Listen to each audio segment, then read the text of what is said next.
Mon père a écrit « Pour ton 34e anniversaire, je te souhaite, mon cher fils, toutes les prospérités.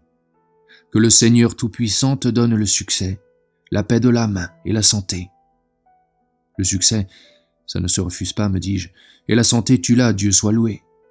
Touchons du bois. Mais la paix de l'âme? Non, je n'ai certainement pas l'âme en paix. Mais il faut bien dire qu'en fin de compte, personne ne l'a.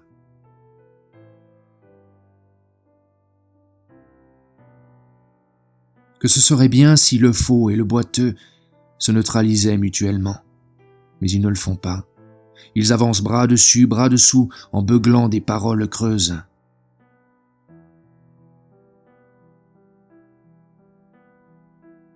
Ce sont des temps glacés qui approchent, l'ère des poissons.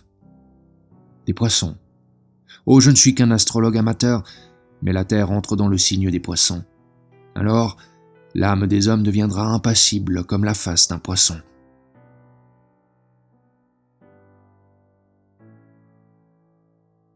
Les hommes sont devenus fous, et ceux qui ne sont pas devenus fous n'ont pas le courage de passer la camisole de force aux enragés.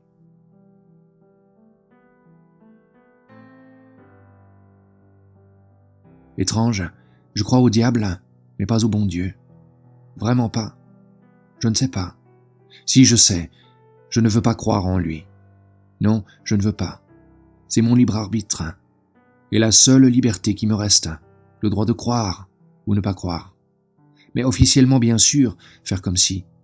Selon les circonstances, tantôt oui, tantôt non. Que disait le Calotin?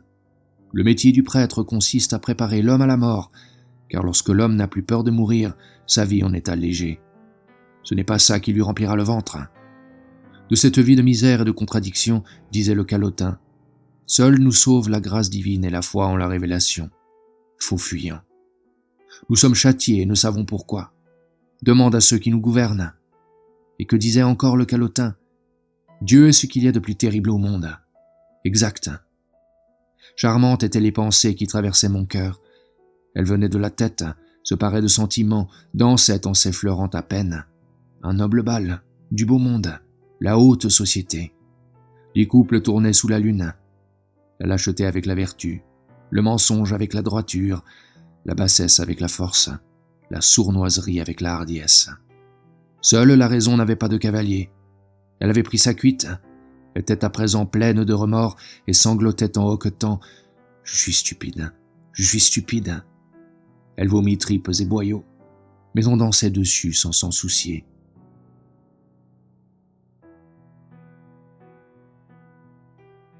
Quand on a affaire à des criminels et des bouffons, il faut se conduire en criminel et en bouffon, ou sinon en finir, corps et âme.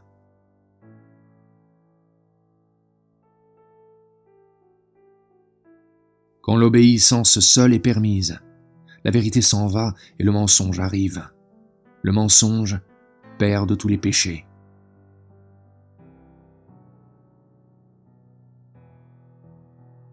Soudain, elle sourit de nouveau et me fit signe de la tête. Qu'était-ce? Non, ce n'était pas elle. Ce n'étaient pas ses yeux. Tranquille comme les sombres lacs des forêts de mon pays. Et triste comme une enfance sans lumière. C'est ainsi que Dieu nous regarde, ne puis-je soudain m'empêcher de penser. Autrefois, je pensais qu'il devait avoir des yeux perçants, méchants. Non, non, car Dieu est la vérité.